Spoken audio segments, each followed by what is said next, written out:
ইসলাম এবং রাষ্ট্র যমজ দুটি সন্তানের মতো। যদি ইসলাম থেকে রাষ্ট্রকে, রাষ্ট্র থেকে ইসলামকে যদি পৃথক করা হয়, जुदा हो दीन सियासत से तू रह जाती है चंगेजी, সেই জায়গায় বিরাজ করে হলো চেঙ্গিস খানের স্বৈরাচারী দুঃশাসন, যা 16 বছর আমরা হাড়ে হাড়ে টের পেয়েছি। আবার একই পদধ্বনি যদি আমাদের কানে আসে, এটা তো চিন্তার কারণ। আমরা 25 বছর দেখেছি, কেউ 25 বছর চালিয়েছেন, কেউ 16 বছরে দেশ চালিয়েছেন, কেউ 9 বছর দেশ চালিয়েছেন, মাঝখান দিয়া কেয়ারটেকার গভর্নমেন্টটা চালিয়েছেন কয়েক বছর। সব দেখা শেষ। আগামীর দেশ আমরা দেখতে চাই কোরআনের দেশ, ইসলামের দেশ। রাজি আছেন কারা কারা? হাত উঁচু করে দেখান মুসলমান।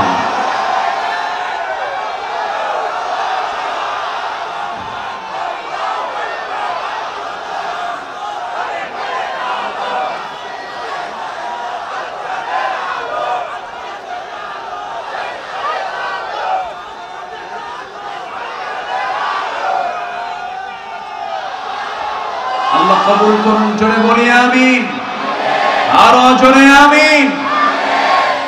যুগে যুগে যুগে যুগে যারাই ইসলাম কিনে ষড়যন্ত্র করেছে, মুসলিম জাতি কিনে ষড়যন্ত্র করেছে, তারাই গজবে পতিত হয়েছে। ফিলিস্তিনের গাজা আগুনে পুড়ছিল, ফিলিস্তিনকে জ্বলন্ত অগ্নিকুণ্ড বানিয়ে রেখেছিল যারা, সেই ক্যালিফোর্নিয়ার লস অ্যাঞ্জেলস এখন দাবানলে জ্বলতেছে। গোটা পৃথিবীর সকল উন্নত প্রযুক্তি খাটিয়েও এই আগুনকে নেভানো যাচ্ছে না। হলিউডের সব নায়িকাদের বাড়ি ওই জায়গায়। আল্লাহ কয় কিছু দিলাম, দেখ আমার ক্ষমতা কত দূর পর্যন্ত আছে। যারা ছিলেন 16 বছর, তারা ভেবেছিলেন ইলাল মাউত, মৌত পর্যন্ত আমরা আছি, আমাদের ঠেকায় কে? কিন্তু একজন যে পিছনে রব আছেন, তিনি আমার কে? আসতে বলবেন না, তিনি আমার কে? অসম্ভবকে সম্ভব করতে পারেন কে? অনস্তিত্ব থেকে অস্তিত্ব দিতে পারেন কে? ওরা আলেমদেরকে বেইজ্জত করতে চেয়েছিল, আলেমদের বেইজ্জত করতে গিয়ে তারা ল্যাংটা হয়ে বিদায় হয়েছে। তাদের অস্তিত্ব নাই। এখন তারা ফেরেশতার মতো। ফেরেশতাও দেখা যায় না, ওদেরকেও দেখা যায় না। ঠিক কি না? কথা বলবো? আগ্রহ আছে, শোনার আগ্রহ আছে? জোরে বলি ইনশাআল্লাহ, জোরে বলি ইনশাআল্লাহ। এই জায়গা আমাকে আসতে দেয়নি। এখানকার স্থানীয় যিনি জনপ্রতিনিধি, উনি আমার বিরুদ্ধে বিরুদ্ধচারণ করেছিলেন, বাজে কথা বলেছিলেন। পাবনার দই বাজারে একটা মাহফিল ছিল আমার, 2015 সালে আমাকে লক্ষ্য করে গুলি করা হয়েছে, মঞ্চ আগুন ধরিয়ে দেওয়া হয়েছে। যারা কোরআন মঞ্চ আগুন জ্বালায় দেয়, তারা কোনদিন বৈধ সন্তান হতে পারে না।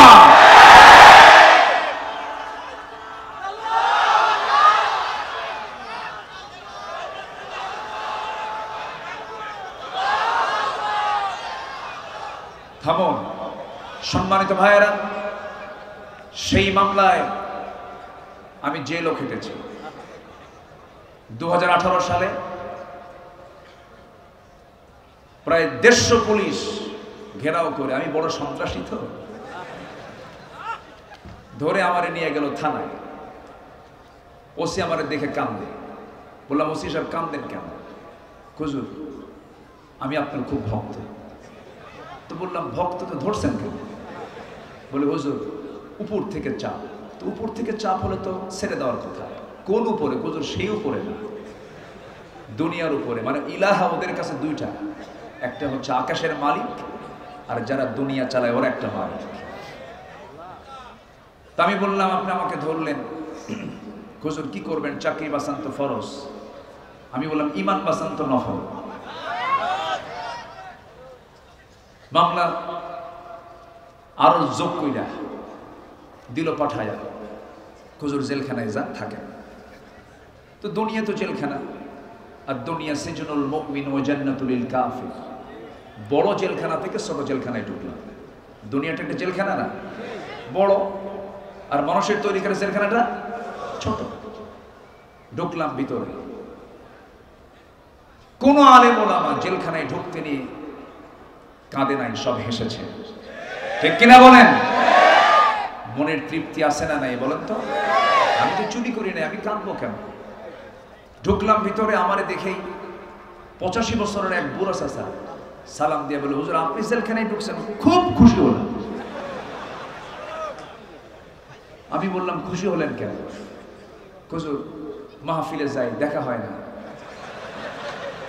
মুসাফা হয় না, একটু আলিমদুন করবো তাও হয় না, একটু দোয়া নেব, ঝাড়ফুঁক নেব তাও হয় না। এই চান্স কি আর আসে কোনোদিন? দোয়া করি আপনি ভিতরেই থাকেন। তো ভিতরে ঢুকলাম, তো চাচাকে বললাম, চাচা এই 85 বছরের বয়সের নাতি বুদ্ধি তুই আপনি জেলখানে, আপনি কোন আকাম করছেন? তাই বলল, বাবা বোমা হামলা, বোমা হামলা। আমি নাকি বোমা হামলা করেছি? বলুন তো 85 বছরের বুড়োর হাতে যদি বোমা তুলে দেওয়া হয়, উনি কি লক্ষ্য স্থানে মারবেন না নিজের মাথার উপরে পড়বে? এই ছিল 16 বছর। সম্মানিত বন্ধুগণ, আল্লামা সাঈদীর কথা কে না জানেন? আমার ডান পাশে যিনি বসে আছেন কেঁদেই ফেলেছেন। 2009 সালে আমার জীবনের প্রথম হজের সফর, ওই বছরে আল্লামা সাঈদী রাহিমাহুল্লাহ রয়্যাল গেস্ট হয়ে উনি তার জীবনের শেষ হজটা করেছেন 2009 সালে। 2010-এর 10 ফেব্রুয়ারি এবং 11 ফেব্রুয়ারি এখানে তিনি মাহফিলও করেছেন, লাস্ট মাহফিলটা। তো হজে যখন গেলেন, সবাই মিলে আমরা তাকে বললাম অবস্থা খুব খারাপ, মামলা চলছে, প্রস্তুতি চলছে, গ্রেফতার হচ্ছে, ট্রাইব্যুনাল গঠন হয়েছে, আপনি দেশে ফিরলি আপনাকে ধরে ফেলবে। উনি মুস্কি হাসি মেরে বললেন, সাঈদী পালায়া থাকার মানুষ না। আল্লাহু আকবার বলবেন না? আমার দেশ, আমার জনগণ মানবেতর জীবন যাপন করবে, মাজলুম থাকবে, আর আমি আরামে ঘুমাবো? এই শিক্ষা আমার রাসূল দেন নাই। উনি ফিরে এসেছেন, ঠিকই জেলখানায় ঢুকেছেন, জীবনের শেষ বিদায়টা দিয়েছেন কান্না দিয়ে না হাসি দিয়ে? তিনি হেসেছেন, আমরা কেঁদেছি। সম্মানিত ভাইরা, এই মাঠে, এই জায়গায় তিনি বসে ওয়াজ করেছেন। আমি নগণ্য, আমার সে যোগ্যতা নাই। আমি তো জানি আমার ইলম কদ্দুর, আমার কোনো ইলম কালাম নাই। লা ইলমা লানা ইল্লা মা আল্লামতানা। আজকে তিনি যদি থাকতেন, আজকে এই মাহফিলের পরিপূর্ণ হক তিনি আদায় করতে পারতেন। যার মাহফিলে প্রথম দিন যত লোক হয়, দ্বিতীয় দিন আরো বেশি লোক হয়, তৃতীয় দিন আরো বেশি লোক হয়, চতুর্থ দিন আরো বেশি লোক হয়। কি এক বক্তৃতার জাদুঘর তিনি ছিলেন। আমরা শুধু তাফসীর মাহফিলে এই প্ল্যাটফর্ম থেকে প্রথমে তার জন্য দোয়া করে, আল্লাহ তুমি তার কবরটাকে জান্নাতের নূর দিয়ে মুনাফফার করে দাও। আরেকটা দাবি, আল্লামা সাঈদী তার স্বাভাবিক মৃত্যু হয়নি। তাকে 13 আগস্ট জেলখানা থেকে চিকিৎসার নাম করে সুস্থ মানুষকে ধরে এনে হসপিটালে ভর্তি করায়া, মেডিকেল বোর্ড তৈরি করে পরিকল্পিতভাবে দিল্লির প্রেসক্রিপশনে পয়জনিং করে তাকে হত্যা করা হয়েছে। তাফসীর মাহফিলের এই প্ল্যাটফর্ম থেকে সুস্পষ্ট ভাষায় জানান দিতে চাই, অবিলম্বে খুনিদেরকে প্রকাশ্যে ধরে চূড়ান্ত শাস্তি নিশ্চিত করা হোক। রাজি আছেন কারা কারা? হাত উঁচু করে দেখান মুসলমান।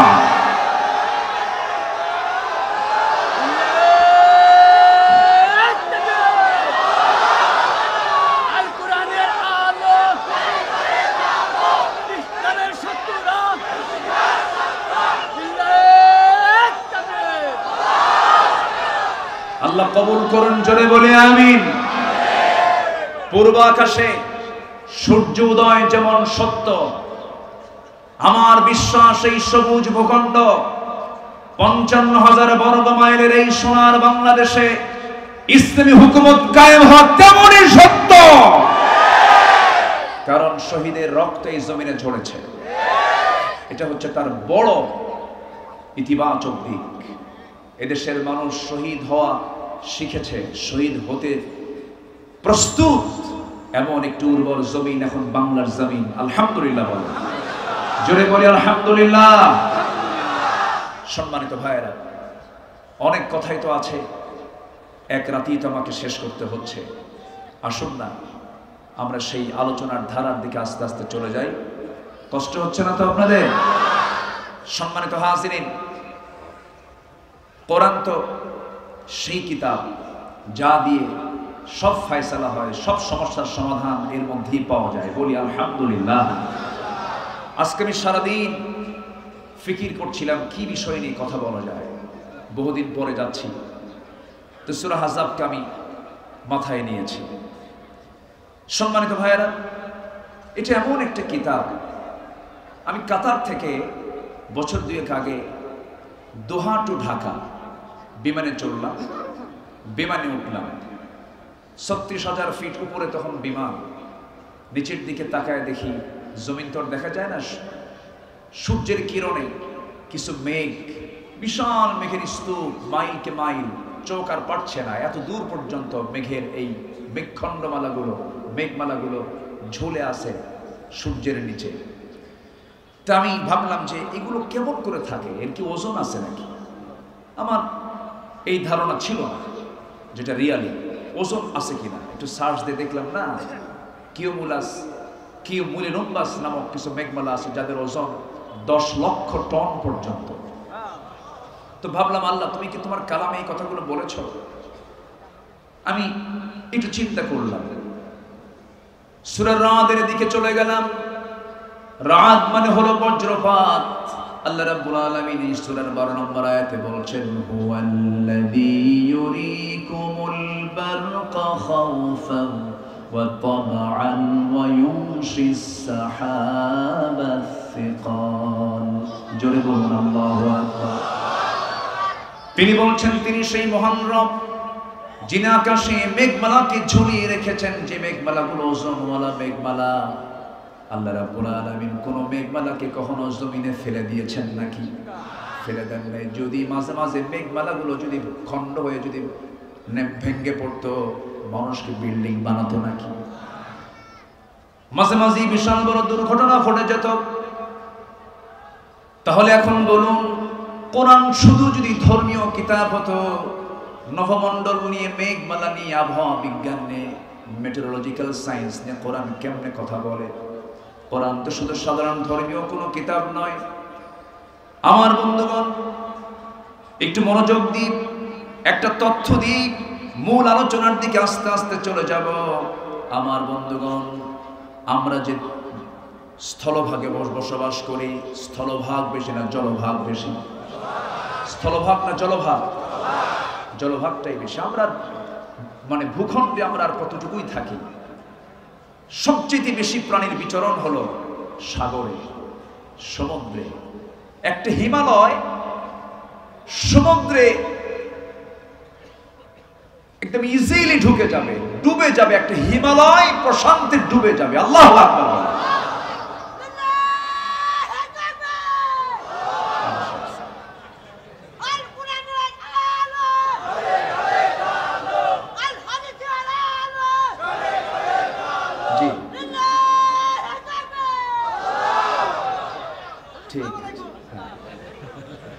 সালামও দিছে কিন্তু। ঠিক আছে, এখন বসেন।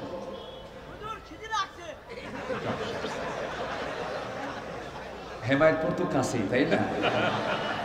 আচ্ছা ঠিক আছে, জি একটু, হ্যাঁ হ্যাঁ ঠিক আছে, ওকে একটু পাঠায়। আমার সাথে এদের খুব মিল আছে, বুঝলেন? সেদিন এক মাহফিলে এরকম এক অটিস্টিক প্রতিবন্ধী সোজা কেমনে যে টের পাইছে, কেউ দেখতো, মানে কেউ দেখেও নাই, এক প্রতিবন্ধী এসে একদম সোজা মঞ্চে এসে চেয়ারে বসে গেছে। দেখেন না আপনারা, দেখেন না? সবাই হ্যাঁ বসে গেছে। তো যাই হোক, এই প্রতিবন্ধী যারা, তাদেরকে কখনো ধমক দিবেন না, কখনো না। বিশেষ করে প্রতিবন্ধী বাবা যারা, এই অটিস্টিক, এদের যারা বাবা মা, অনেক সময় ধৈর্যের চ্যুতি ঘটে, ধৈর্যচ্যুতি হয়ে যায়। কখনো না। আল্লাহর মাখলুক, আল্লাহর সৃষ্টি, আপনার জন্য পরীক্ষা, কখনো অসম্মান করা যাবে না। সম্মানিত ভাইরা, তাহলে স্থলভাগ বেশি না জলভাগ বেশি? শুধু বেশি না অনেক বেশি? অনেক বেশি। আল্লাহ রাব্বুল আলামিন সমুদ্র বিজ্ঞান নিয়ে কথা বলেছেন, সমুদ্র জগৎ নিয়ে কথা বলেছেন। সূরা নূরের 40 নম্বর আয়াতে মহান রব্বুল আলামিন কাফিরদের দৃষ্টান্ত উপমা দিতে গিয়ে তিনি বলছেন, আও কাযুলুমাতিন ফি বাহরিল লুজ্জি ইয়াগশাহু মাওজুম মিন ফাওকিহি মাওজুম মিন ফাওকিহি সাহাব। জোরে বলুন আল্লাহু আকবার। যুলুমাতুন বা'দুহা ফাওকা বা'দিন ইযা আখরাজা ইয়াদাহু لم يكد يراها ومن لم يجعل الله له نورا فما له من نور। জোরে বলুন আল্লাহু আকবার। আল্লাহ রাব্বুল আলামিন যারা কাফির, যারা অবিশ্বাসী, তাদের এক্সাম্পল দিতে গিয়ে, উপমা দিতে গিয়ে বললেন, কাফিরদের উপমা এমন যেমন এক বিশাল গভীর সমুদ্রের তলের অন্ধকার, উপরে একটি তরঙ্গ ছেয়ে আছে, তার উপর আরেকটা তরঙ্গ, এবং এর উপরে ঘন কালো মেঘমালা, অন্ধকারের উপর অন্ধকার ছেয়ে আছে। এমনকি কেউ যদি তার হাত বের করে তবে তার সে তাও আদৌ দেখতে পাবে না, গভীর অন্ধকার। আল্লাহ যাকে আলো দেন, আল্লাহ যাকে আলো দেন না, তার জন্য কোনো আলো নাই। কার কথা? আল্লাহর কথা। কাফিরদের দৃষ্টান্ত দিচ্ছেন শুধু সমুদ্রের, সাধারণ কোন সমুদ্রের গভীর সমুদ্র নিয়ে নয়, গভীর সমুদ্রের তলদেশকে নিয়ে আল্লাহ রাব্বুল আলামিন কাফিরদের উপমা দিয়েছেন। এখানে তিনটা বিষয়। নাম্বার 1 হলো, আধুনিক বিজ্ঞান অনুযায়ী সমুদ্রের গভীরে প্রতি 15-20 মিটার পর পর রংধনুর রংগুলো স্তরে স্তরে শোষিত হয়ে 200 মিটার গভীরতায় সমস্ত রং নিঃশেষ হয়ে যায়। আর 1000 মিটার গভীরে দুর্ভেদ্য নিবিড় এক অন্ধকার বিরাজ করে। এতটাই অন্ধকার যে কেউ যদি তার হাত বের করে তবে সে হাত আদৌ দেখতে পাবে না। এই জন্য আল্লাহ রাব্বুল আলামিন সুন্দর করে ওই এক্সাম্পলটাই দিয়েছেন, যুলুমাতুন বা'দুহা ফাওকা বা'দিন ইযা আখরাজা ইয়াদাহু লাম ইয়াকাদ ইয়ারাহা। জোরে বলুন আল্লাহু আকবার। কেমন করে নবীর পক্ষে সম্ভব এমন তথ্য দেওয়া? আরেক জায়গায় বলছেন, এরপরই বলছেন, ইয়াগশাহু মাওজুম মিন ফাওকিহি মাওজুম। এর মাঝেও আরেকটা তরঙ্গ আছে, যাকে বিজ্ঞানের ভাষায় বলা হয় ইনার ওয়েভস, যা খালি চোখে দেখা যায় না। কেবলমাত্র পানির লবণাক্ততা এবং ঘনত্বের পার্থক্য পরীক্ষা করেই এর অস্তিত্ব নিরূপণ করা সম্ভব। অথচ এই আশ্চর্য রহস্যময় তথ্য মহান আল্লাহ কোরআনের 1500 বছর আগে বিশ্ববাসীকে জানায় দিয়েছেন। জোরে বলি সুবহানাল্লাহ।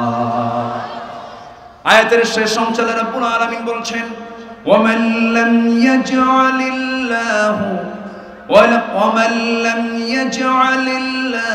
له نورا فما له من نور। আল্লাহ যাকে নূর দেন না, সে কখনো নূর, তার জন্য কোনো নূর নাই। আধুনিক সমুদ্র বিজ্ঞান বলছে, সমুদ্রের গভীরতায় বিশেষ কিছু প্রাণী আছে যাদের কোনো দৃষ্টি শক্তি নাই। তারা তাদের ল্যাটারাল লাইন অর্গান ব্যবহার করে ওই পরিবেশে নেভিগেট করে, যা মহান আল্লাহ রাব্বুল আলামিনের এক অশেষ নিদর্শন। আমার বন্ধুগণ, এই যে চমৎকার সমুদ্র জগৎ নিয়ে কাফেরদের দৃষ্টান্ত দিয়েছেন, ১৫০০ বছর আগে কোনো মানুষের পক্ষে সম্ভব নয়। একমাত্র কোরআন নাজিল করেছেন তিনি আমার কে? আসতে বলবেন তিনি আমার কে? এই আয়াতটি দেখে সামুদ্রিক ভূতত্ত্ববিদ্যায় বিশ্ববিখ্যাত বিশেষজ্ঞ জেদ্দার বাদশাহ আব্দুল আজিজ ইউনিভার্সিটির একজন অধ্যাপক দুর্গা রাও তিনি বলেছেন, ১৪০০ বছর পূর্বে, ১৫০০ বছর পূর্বে একজন স্বাভাবিক মানুষের পক্ষে এমন বিস্ময়কর ঘটনাসমূহের এরূপ সুবিস্তারিত বর্ণনা দেওয়া কোনো ক্রমেই মানুষের পক্ষে সম্ভব নয়। অবশ্যই এই কিতাবটা নাজিল করেছেন তিনি আমার কে? আসতে বলবেন তিনি আমার কে? কোরআন শুধু নামাজের কথা বলে না, কোরআন শুধু রোজার কথা বলে না, কোরআন শুধু রাজনীতির কথা বলে না, কোরআন পৃথিবীর সকল সমস্যার সমাধানের কথা বলে, ঠিক কিনা? এর মধ্যে সব কিছু আছে। আমি কি আলোচনা চালাবো? দু একজন করে ওঠেন কেন? হ্যাঁ, কষ্ট হচ্ছে আপনাদের? আলোচনা একটু চালাই, আমাকে সুযোগ দেন। আপনি যদি ওঠেন আমি তো আলোচনা হারিয়ে ফেলবো। ফজর নামাজ পড়ে যাবেন? যা, কিছু লোক এরকমও পাইছি। বলি আলহামদুলিল্লাহ, জোরে বলি আলহামদুলিল্লাহ, যে এই হাজার হাজার মানুষের ভিতরে কিছুটা হাজত থাকতেই পারে। অনেক আগে বসেছেন, অনেকে উঠছেন, কিন্তু আমি চাবো, আমার রেসপেক্ট হচ্ছে সবাইকে নিয়ে শেষ পর্যন্ত থেকে এই যে মজলুম লোকগুলো দুনিয়া থেকে বিদায় নিলেন, তাদের জন্য একটু দোয়া করার দরকার কি আছে না ভাই? আসতে বলবেন না, আছে না ভাই? আছে। তাদের জন্য দোয়া হলো, আমার জন্য দোয়া হলো। সবাই বসুন, একটু আমরা সময় নিয়ে আমি 10টা পয়েন্ট আমি একটু কথা বলবো। জোরে বলি ইনশাআল্লাহ, জোরে বলি ইনশাআল্লাহ। রাসূলের আদর্শে আখিরাতের পথ এবং পাথেয়। মূলত আমরা এই দুনিয়াতে এসেছি, কিন্তু আমাদের মূল জায়গা কি দুনিয়া না আখিরাত? আসতে বলবেন না, দুনিয়া না আখিরাত? আখিরাতকে ভালো করার জন্য দুনিয়াতে কিছু কাজ করে যেতে হবে, এবং সেই কাজের জন্য যিনি আমাদের মডেল, তিনি হচ্ছেন মুহাম্মদুর রাসূলুল্লাহ। মুহাম্মদুর রাসূলুল্লাহ। আল্লাহ রাব্বুল আলামিন বলেন, লাকাদ কানা লাকুম ফি রাসূলিল্লাহি উসওয়াতুন হাসানাতুন লিমান কানা ইয়ারজুল্লাহা ওয়াল ইয়াওমাল আখির ওয়া যাকারাল্লাহা কাসীরা। জোরে বলুন আল্লাহু আকবার। সূরাতুল আহজাব 21 নম্বর আয়াত। আল্লাহ রাব্বুল আলামিন বলেন, তোমাদের জন্য রাসূলের মধ্যে রয়েছে চমৎকার আদর্শ। যারা আল্লাহ এবং আখিরাতের প্রতি যারা আশা রাখে, আল্লাহকে যারা বেশি স্মরণ করে, তাদের জন্যই রয়েছে তার মধ্যে আদর্শ। অতএব আদর্শ খোঁজার জন্য 1000 জন খুঁজবো না, একজনকে খুঁজবো। বলেন একজন, তিনি কে? মুহাম্মদুর রাসূলুল্লাহ। মুহাম্মদুর রাসূলুল্লাহ। রাসূল হচ্ছেন আমার মডেল।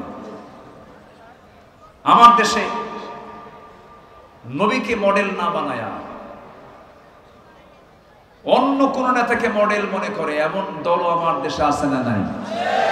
আসতে বলবেন না, আছে না নাই? অনেকে বলে আমি অমোঘ চেতনায় বিশ্বাসী। এখন তো আবার বিভিন্ন কথা আমাদের কানে আসছে। এই থামেন, আমারই কথি দেন, জি আমার একটু বলতে দেন। সম্মানিত বন্ধুগণ, আমি যখন কবরস্থ হব, আমাকে রেখে আসা হবে কি বলে? বিসমিল্লাহি ওয়া আলা, বলুন বলুন, বিসমিল্লাহি ওয়া আলা মিল্লাতি রাসূলিল্লাহ। যদি কেউ রাসূলের মিল্লাতে না যেতে চান, বিসমিল্লাহি ওয়া আলা মিল্লাতে লেনিন, কার্ল মার্কস, মাও সেতু, এটা বলি তাকে বিদায় করতে হবে। একটা আছে ইনু, ওই যে নদীর ওই পার, এটা তো এখন ভিতরে মনে হয় এটা গেছে। এখন তো আর দেখেন কোনো জঙ্গি নাটক কিন্তু আর নাই। কোথাও কি শুনছেন এরকম অমুক জায়গায় জঙ্গি অভিযান চালিয়ে এতগুলো অস্ত্র, জঙ্গি বই, জিহাদি বই সহ এত লোককে সেখান থেকে গ্রেফতার করা হয়েছে। এমন কোন নাটক কি 5 মাসে আছে? সেই নাটকের নাট্যকারও দেশে নাই, জয়েন্ট যারা নাট্যকার, সহকারী নাট্যকার তারাও নাই। এই জন্য 5 মাসে আর এগুলো কিছু শোনা যাচ্ছে না। এর জয়েন্ট নাট্যকার ছিল হলো এই যে ইনো একটা, ও কিছু হইলেই জঙ্গি শব্দটা তুলত।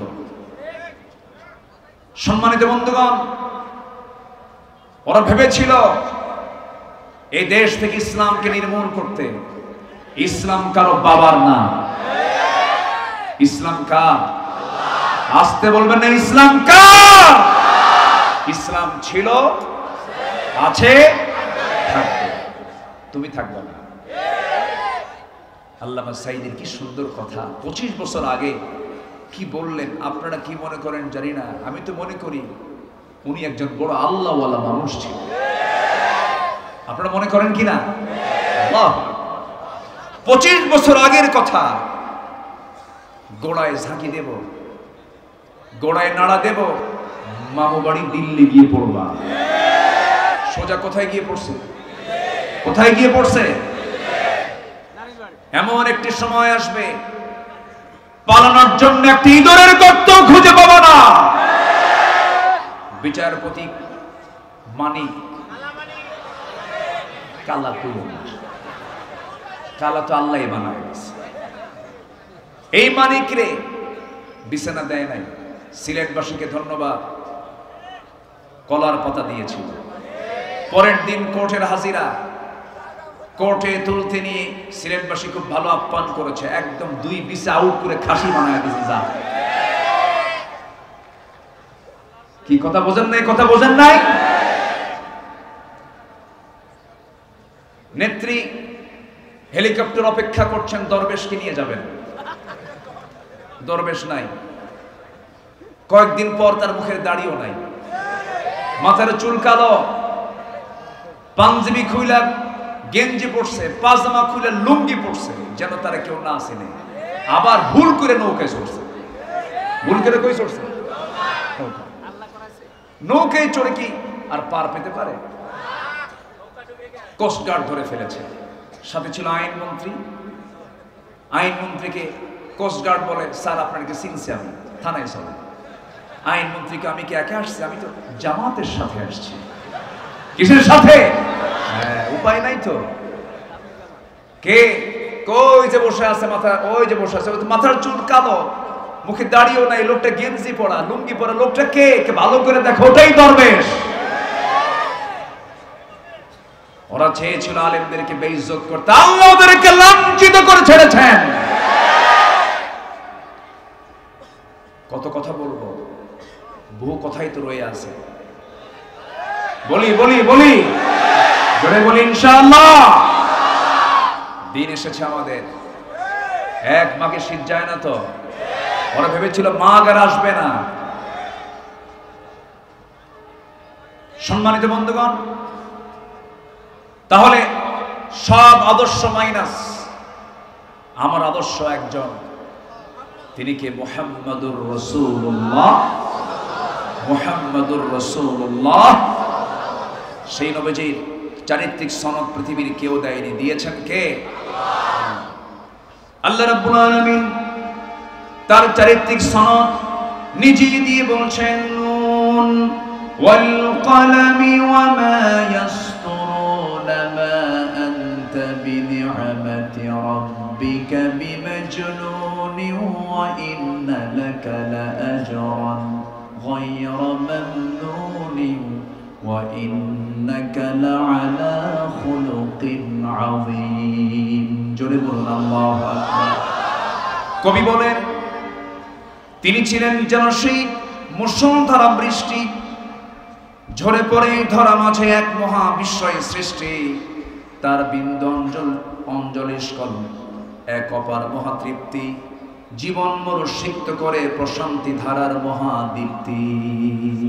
জোরে বলে সুবহানাল্লাহ। আমার নবীর চারিত্রিক সনদ পৃথিবীর কেউ দেয় নাই। রাসূল কে আল্লাহ পাক নিজে তাকে দান করেছেন। সুইডিশ একাডেমির প্রয়োজন নাই, আমাদের দুনিয়ার কোনো একাডেমি থেকে পুরস্কার পাওয়ার প্রয়োজন নাই, আমাদের প্রয়োজন পুরস্কার পাওয়া দরকার কার দরবার থেকে? আল্লাহ বলছেন, বান্দারে আমি তোকে মহা পুরস্কারে পুরস্কৃত করব, শর্ত হলো বান্দা তুই আমার সঙ্গে মহব্বতে চলে আয়, আমাকে তুই খুশি করার চেষ্টা কর। আমার আল্লাহ তাআলা প্রত্যেক রাত্রিতে আরশে আজিম থেকে দুনিয়ার আকাশে চলে আসেন। জোরে কোন সুবহানাল্লাহ। সহিহ হাদিস, আমার আল্লাহ তাআলা প্রত্যেক রাত্রিতে, শেষ রাত্রিতে, মাঝ রাত্রিতে ফিস সামাঈদ দুনিয়া, দুনিয়ার আকাশে চলে আসেন, এসে বলেন, আলা মিন মুস্তাগফিরিন ফাগফির লাহ, কোন ক্ষমা প্রার্থী আছো আমার কাছে ক্ষমা চাবে, আমি তাকে ক্ষমা করে দেব। আমার বন্ধুগণ, আমার আল্লাহ তাআলা আমাকে এত বেশি ভালোবাসেন, সাত আকাশ কোথায়, প্রথম আকাশ কোথায়, কত দূর থেকে প্রত্যেক রাত্রিতে আমার আল্লাহ আমাকে মাফ করার জন্য আসেন। আমরা যে দুনিয়াতে বসে আছি, এই দুনিয়া থেকে এই আসমান যদিও দেখতে পাচ্ছি, কিন্তু আসমান থেকে শুধু দূরে না, আমাদের দৃষ্টিতে অনেক দূরে, অনেক দূরে। কেউ কি গিয়েছে নাকি? যেতে পেরেছে নাকি? যাওয়া সম্ভব নাকি? সম্ভব না। আমার বন্ধুগণ, শুধু ছোট্ট একটা তথ্য দেব, আল্লাহ আমার জন্য, আমাকে খুশি করার জন্য কত কাছাকাছি চলে আসেন আল্লাহ তাআলা, কত দূরে তার আরশে আজিম। আমরা যেখানে বসে আছি ঠিক এই জায়গা থেকে সূর্যটা আমরা দেখতে পাই প্লেটের মতো 13 লক্ষ গুণ বড়। ওই সূর্যের চাইতে Betelgeuse, supernova, Ardra, Proxima Centauri, এই সমস্ত তারকারাজিগুলো কত বড়। ব্যাটেল জুইস একটা তারকা আছে, এই সূর্যের চাইতে শুধু এক গুণ নয়, দ্বিগুণ নয়, ওই সূর্যের চাইতে ব্যাটেল জুইস তারকা আছে, সেই তারকাটা 33 কোটি গুণ বড়। 33 কোটি গুণ বড় একটা তারকা। শুধু এরকম একটা তারকা নয়, কোটি কোটি গ্যালাক্সি আছে, প্রত্যেকটা গ্যালাক্সির ভিতরে আল্লাহ রাব্বুল আলামিন 500 বিলিয়ন করে তারকা রেখে দিয়েছেন। এরকম করে আল্লাহ রাব্বুল আলামিন মহাশূন্যে তারকাগুলো ঝুলায় রেখেছেন। শুধু মহাশূন্যের কথা বলছি, আমি তো করে যাই নাই। মানুষ চাঁদের দেশে চলে গেছে, চাঁদ সফর করেছে, মঙ্গল গ্রহে গেছে। বান্দা যদি মনে করে গ্রহ দেখলাম মঙ্গল, দেখলাম চাঁদ, চাঁদের দেশ দেখলাম, একটু তারকার দেশ দেখতে চাই, তারকার দেশে যদি কোনো বান্দা যেতে চায়, দুনিয়ার কোনো যানবাহন দিয়ে চলবে না, দুনিয়ার কোনো বিমান কপ্টার দিয়ে চলবে না, নভোযান দিয়ে চেষ্টা করা যেতে পারে। দুনিয়ার লেটেস্ট নভোযান হলো অ্যাপোলো 11, যার ঘন্টার গতি হলো 39,000 কিলোমিটার। 39,000 কিলোমিটার বেগে যদি রওনা দিয়ে দেয়, বান্দা রওনা দিয়েছে সেই পৃথিবীর সবচেয়ে নিকটবর্তী তারকার দেশ, যার নাম হলো প্রক্সিমা সেন্ট্রাই, পৃথিবীর সবচেয়ে কাছাকাছি তারকার দেশ।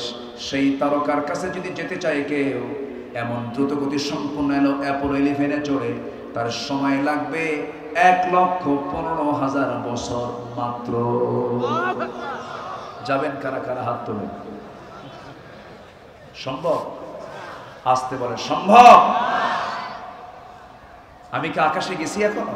আকাশ তো বহু দূরে। এরকম প্রথম আকাশ, দ্বিতীয় আকাশ, তৃতীয় আকাশ, চতুর্থ আকাশ, 7 আকাশের উপরে আমার আল্লাহ তাআলার আরশে আজিম। সেখান থেকে প্রত্যেক রাত্রে আমাকে আপনাকে মাফ করার জন্য প্রথম আকাশে চলে আসেন। তাহলে কি তাহাজ্জুদের দরকার আছে? আসতে বলে আছে, আরো জোরে বলেন আছে। আমার নবীজি তাহাজ্জুদে কাঁদতেন কেমন? নাসাই শরীফের হাদিস। আমার নবীজি তাহাজ্জুদের নামাজ যখন পড়তেন, সিজদায় গিয়ে এত জোরে ঝাড়ায় কাঁদতেন তিনি, তার কান্নার আওয়াজটা কেমন হতো? হাদিস এসেছে, চুলায় আগুন ধরিয়ে দেওয়ার পরে পাতিলে পানি তুলে দিয়ে যদি পাতিলটার পানি গরম করা হয়, গরম হলে পরে, সিদ্ধ হলে পরে পানি টকবক টকবক যে আওয়াজটা হয়, আমার নবীজির সিজদায় পড়ে যখন তিনি কাঁদতেন, টকবক পানির মতো আওয়াজ আমার নবীর মুখ থেকে বের হতো। রাসূল এত কাঁদতেন, সবচেয়ে বেশি কেঁদেছেন আমার নবীজি। জায়নামাজ ভিজে যেত, এত কান্না তিনি কাঁদতেন। এই কান্নার অধিকাংশ কারণ ছিল আমি এবং আপনি, আমার উম্মত। জোরে কোন সুবহানাল্লাহ। ইন তুআযিবহুম ফাইন্নাহুম ইবাদুক, আল্লাহ তুমি যদি আযাব দাও, তুমি যদি শাস্তি দাও, তারা তো তোমার বান্দা, তুমি আমার উম্মতগুলোকে maaf করে দাও। কাল হাশরের ময়দানে সবাই বলবে নফসি নফসি, আমার নবীজি বলবেন উম্মতি উম্মতি। এইজন্য আদর্শ মডেল দরকার একজন ব্যক্তির, মুহাম্মদ সাল্লাল্লাহু। যে নেতাকে আমি কবরে পাবো, যে নেতাকে আমি মিজানে পাবো, যে নেতাকে আমি পুলসিরাতে পাবো, যে নেতাকে আমি হাউজে কাউসারে পাবো, যে নেতাকে আমি কাল হাশরের ময়দানে পাবো, সেই নেতাকে নেতা না বানায়া দুনিয়ার উল্লুক ভাল্লুককে নেতা বানাবেন, কিয়ামতের দিন মুসিবতে পড়ে যাবেন। অতএব আমার আপনার জন্য আজকে সিদ্ধান্ত হলো আমরা দল করব নবীর দল, দল করব আল্লাহর দল। সবাই রাজি আছেন? আল্লাহ কবুল করুন, জোরে বলি আমিন। আমার ভাইয়েরা, অনেক লম্বা কথা, রাসূলের আদর্শে আখিরাতের পথ এবং পথেও 10টি পয়েন্ট আমি কথা বলতে চাই। নাম্বার 1 হলো আমার নবীজির যে আদর্শের যে আখিরাতের পথ এবং পথেও নাম্বার 1 হলো নবীজির ভিতরে তাওহীদের পথে দৃঢ়তা এবং একনিষ্ঠতা ছিল। তাওহীদের পথে তিনি খুব দৃঢ় ছিলেন এবং একনিষ্ঠ ছিলেন। সবাইকে একনিষ্ঠ হওয়ার জন্য তিনি আহ্বান করেছেন। আল্লাহ রাব্বুল আলামিন সূরা হুদের মধ্যে বলছেন, সূরা হুদের 112 নম্বর আয়াত, ফাস্তাকিম কামা উমিরতা ওয়া মান তাবা মাআকা ওয়া লা তাতগাউ ইন্নাহু বিমা তা'মালুনা বাসীর। জোরে বলুন আল্লাহু আকবার। হে রাসূল, আমি আপনাকে যা আদেশ করেছি তার উপরে আপনি অটল থাকুন, অবিচল থাকুন। আপনি কখনো ঘাবড়াবেন না, আপনি কখনো দুমড়ে মুচড়ে যাবেন না। একজন মুজাহিদ কখনো বসে থাকে না, বসে থাকে না। যতই আসুক বাধা, যতই আসুক বিপদ, সে সামনে চলে, তবুও সে সামনে চলে। থমকে দাঁড়ায় না, থমকে দাঁড়ায় না। একজন মুজাহিদ কখনো বসে থাকে না, বসে থাকে না। আল্লাহ কবি মতিউর রহমান মল্লিকের কবরটাকে জান্নাতের টুকরা বানায় দেন। জোরে বলি আমিন। এক একটা গান, এক একটা ওয়াজ, এক একটা গান, এক একটা শিল্প। আল্লাহু আকবার বলেন। আমরা কি দুমড়ে মুচড়ে পড়বো? আমরা সামনের দিকে এগিয়ে থাকবো। ফাস্তাকিম কামা উমিরতা। এই আয়াত যখন নাজিল হয়, আমার নবীজির দাড়িগুলো পাকতেছিল জীবনের শেষ সময়, তখন তাকে বলা হলো, হুজুর আপনি তো বুড়ো হয়ে যাচ্ছেন, দাড়ি পাকতেছে। আমার রাসূল বললেন, সূরা হুদের 112 নম্বর আয়াত আমাকে বুড়া বানিয়ে দিয়েছে। এই আয়াত খুব ভারী আয়াত। এই আয়াতটার দিকে তাকালে আমার দারুণ ভয় লাগে। আল্লাহ যেন আমাদের সবাইকে দ্বীনের উপরে ইস্তেকামাত থাকার তৌফিক দান করেন। জোরে বলি আমিন। আমি হামজার বুক ফুলিয়ে ইসলাম গ্রহণ করার পর কুরাইশদের রাগ চরমে উঠেছিল। তারা বুঝতে পারল মুহাম্মদ বিন আব্দুল্লাহর শক্তি, বনু হাশিমের সমর্থনে তারা তাওহীদের আন্দোলন চলছে। বিভিন্ন ষড়যন্ত্র শুরু করে দিল, বয়কট করলো। আমরা সবাই জানি এক পর্যায়ে চরমভাবে যখন লেগে গেল, আবু তালেব, আমার ডান পাশে যিনি বসে আছেন উনি কিন্তু মুসলিম আবু তালেব। কিন্তু যে আবু তালেবের কথা বলছি, যদিও মুসলিম না, কিন্তু নবীর সারা জীবনের মানে কি বলবো আমি, এত বড় খেদমত তিনি করেছেন। অনেক সাহাবীর কিসমত এত বড় খেদমত করা জোটে নাই। কিন্তু খেদমত করলে হবে কি, মোহাব্বত ছিল কিন্তু আনুগত্য ছিল না। আবু তালেব বলে ফেললেন, মুহাম্মদ তোমার চুল পরিমাণ কোনো ক্ষতি করবে এমন কোন লোককে তোমার সামনে আসতে দেব না, আমি তোমার সাথে আছি। আবু তালেব যদিও কাফের, অভদ্র না ভদ্র, আজ থেকে অভদ্র না ভদ্র, ভদ্র কাফের তিনি ছিলেন। আমি তাকে তিনি শব্দই সম্বোধন করি। রাসূল তাকে খুবই চেষ্টা করেছেন দ্বীনের পথে আনার জন্য। জোর তো করেননি, মাঝে মাঝে ইশারা ইঙ্গিতে বলতেন, কিন্তু কাম হয়নি। কারণ হেদায়েতের একদম মূল মার্কাজ, হেদায়েত দিবেন যিনি, তিনি আমার কে? আস্তে হেদায়েত যিনি দিবেন তিনি আমার কে? আল্লাহ। যদি তাই হতো নূহ পারতেন তার ছেলেকে দিনে আনতে, যদি তাই হতো লূত আলাইহিস সালাম পারতেন তার বউকে দিন আনতে, যদি তাই হতো ইব্রাহিম আলাইহিস সালাম তিনি তার আব্বাকে ফিরে আনতে পারতেন, কিন্তু পারেন নাই। কারণ হেদায়েত একমাত্র কার হাতে? আসতে বলবেন না, কার হাতে? আল্লাহর হাতে। কুরাইশরা আমার নবীজির দাওয়াতকে রুখে দেওয়ার জন্য মক্কার বিখ্যাত বাইতুল্লাহর দেওয়ালে একটা চুক্তিনামা ঝুলিয়ে দিল, যেখানে উল্লেখ ছিল মুহাম্মদ এবং তার অনুসারীদের কোনো ধরনের অর্থনৈতিক সামাজিক কোনো সম্পর্ক রাখা যাবে না। তাদের বিরুদ্ধে নিষেধাজ্ঞা শিরোধার্য করা হলো। শেষ পর্যন্ত সাহাবায়ে কেরাম খাবার পেলেন না। গাছের লতাপাতা, চামড়া, এই সমস্ত খাবারগুলো খেতে খেতে শেষ পর্যন্ত কোষ্ঠকাঠিন্য হলো। পায়খানাগুলো ছাগলের পায়খানার মতো কটকটে হয়ে গেল। এবং এই কষ্টের ভিতরে থাকতেই অল্প বয়স্কা ফাতিমা রাদিয়াল্লাহু তাআলা আনহা অল্প বয়সে তিনি দুনিয়া থেকে বিদায় নিয়েছিলেন। এবং এতটাই কষ্ট সাহাবীদের ভিতরে ছিল, খাবার না পেয়ে ওই পাথরের উপরে হালকা মাঝে মাঝে বৃষ্টি যখন হতো কিছু ঘাস জন্মাতো, সেই ঘাসগুলো চাবায়া চাবায়া সাহাবায়ে কেরাম ক্ষুধা নিবারণ করেছেন। কি কষ্ট তারা করেছেন! 3 বছর। কয় বছর বলেন তো? 3 বছর। কিন্তু কেউ কি দিন থেকে বের হয়েছেন? কেউ দিন থেকে বের হননি। দিনের উপর অবিচল থেকেছেন। আমার বন্ধুগণ, এই 16 বছর কত প্রস্তাব গিয়েছে, কত প্রকার লোভনীয় প্রস্তাব দেওয়া হয়েছে। জেলখানায় থেকে জীবন পর্যন্ত হাসি মুখে বরণ করে নিয়েছেন। ফাঁসির মঞ্চে হাসতে হাসতে চলে গেছেন, কিন্তু বাতিল শক্তির কাছে মাথা নত করে নাই। এই চেতনা পেয়েছেন তাদের কাছ থেকে, সাহাবীদের কাছ থেকে। চেতনা তারা লালন করে তারা শাহাদাত বরণ করেছেন। আমার বন্ধুগণ, নাম্বার 1 চলে গেল। নাম্বার 2 হলো নবীর আদর্শের মধ্যে ছিল আখলাকের পরিপূর্ণতা। আমার আল্লাহ রাসূলকে আল্লাহ তাআলা এমন আখলাক দান করেছেন যার সমস্ত দিক আমার রাসূলের মধ্যে আল্লাহ পাক পরিপূর্ণ আকারে দিয়েছিলেন।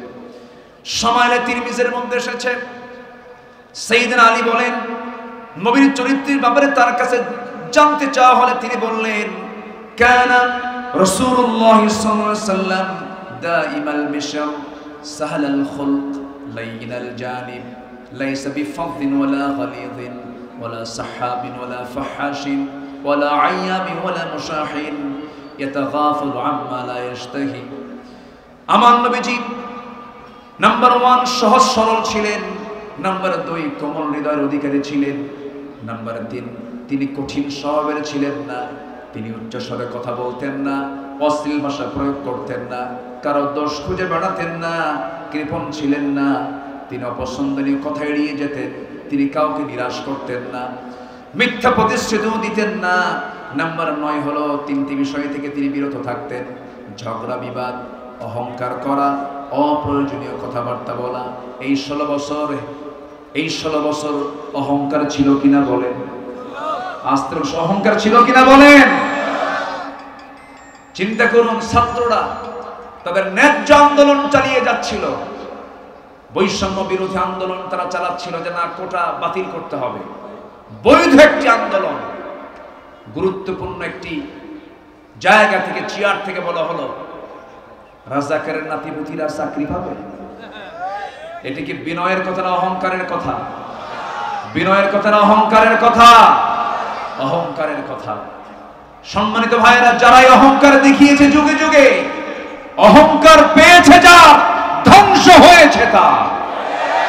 মাটির সঙ্গে মিশায়া দিয়েছেন তিনি আমার কে? আসতে বলবেন না, তিনি আমার কে?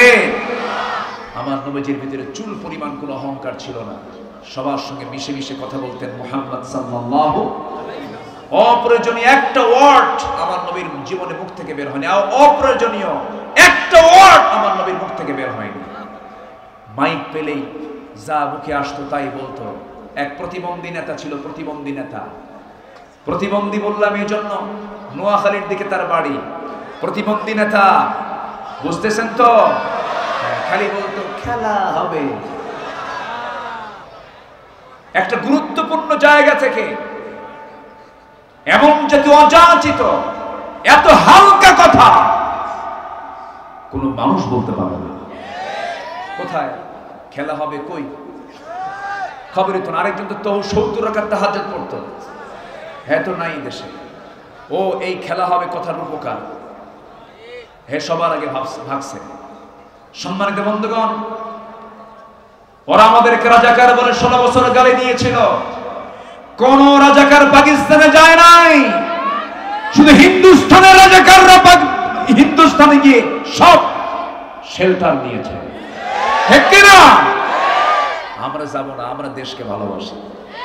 আমরা দেশকে কি ভালোবাসি? আমরা দেশি বাঁচবো, দেশি মরবো। জোরে বলি ইনশাআল্লাহ, আর জোরে বলি ইনশাআল্লাহ। ওরা দেশ থেকে টাকা পাচার করেছে, সব সম্পদ নিয়ে তারা ইউরোপ আমেরিকায় পাড়ি দিয়েছে। আপনি একটা আলেমের বাড়ি ইউরোপে পাবেন না, একজন কোন ইসলামী আন্দোলনের কোন নেতার বাড়ি আপনি ইউরোপ আমেরিকায় পাবেন না। চ্যালেঞ্জ দিলাম, পাবেন?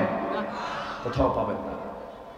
সম্মানিত বন্ধুগণ, সম্মানিত ভাইয়েরা, এই দেশকে এগিয়ে দিয়েছে মূর্খ মানুষগুলো, অশিক্ষিত মানুষগুলো। প্রবাসী রেমিটেন্স পাঠালো, অশিক্ষিত।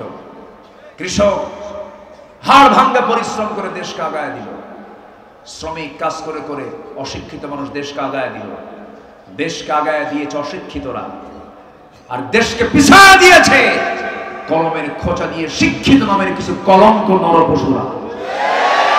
একটা প্রশ্ন করবো, আপনি বলুন তো, তালাকের যে প্রবণতা, আপনি কোন কাজীকে প্রশ্ন করবেন, পাবনার কাজীকে, তাকে প্রশ্ন করবেন কালকে, যে তালাক যে সমাজে চলছে, তালাকের প্রবণতা এখন মূর্খদের মধ্যে, অশিক্ষিতের মধ্যে বেশি না শিক্ষিতের মধ্যে বেশি?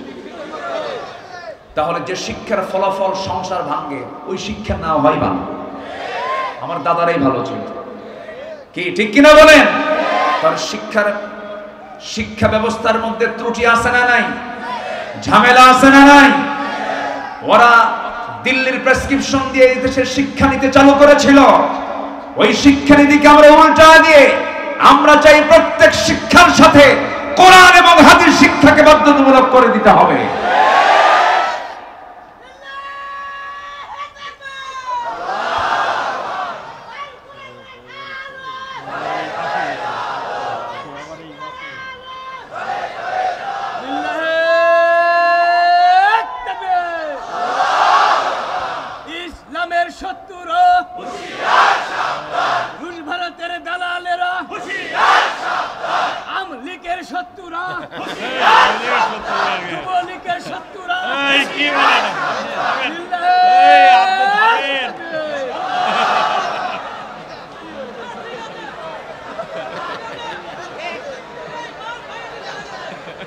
উদ্দেশ্য ঠিক আছে, কিন্তু স্লিপ টার্ন হয়ে গেছে।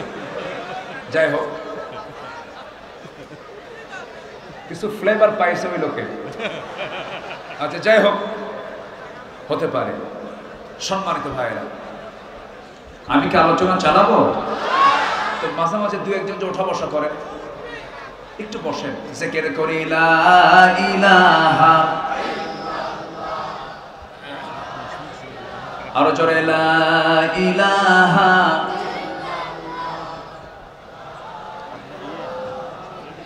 আরো জোরে লা ইলাহা, সুবহানাল্লাহ, আলহামদুলিল্লাহ, লা ইলাহা ইল্লাল্লাহু মুহাম্মাদুর রাসূলুল্লাহ সাল্লাল্লাহু আলাইহি ওয়াসাল্লাম। নাম্বার 3 হলো তওবা এবং ইস্তেগফার। তওবা করব কার কাছে? আস্তে বলুন, তওবা করব কার কাছে? আল্লাহর কাছে। মাফ চাবো কার কাছে? আমাদের কান্নার জায়গা 2 না 1? কার কাছে কাঁদবো আমরা? কিন্তু কিছু যুবক আছে মেয়ের জন্য কান্দে, যুবতীর জন্য কান্দে, এরকম কিছু যুবক আছে না নাই? পাবনাতেও আছে না নাই? একটু বসো, রাত তো খুব বেশি হয়নি, একটু ধৈর্য ধরে আর কিছু সময় একটু মাহফিলের হক তো আদায় করতে হবে আপনাকেও। একটু বসুন না, জোরে বলি ইনশাআল্লাহ, আর জোরে বলুন ইনশাআল্লাহ।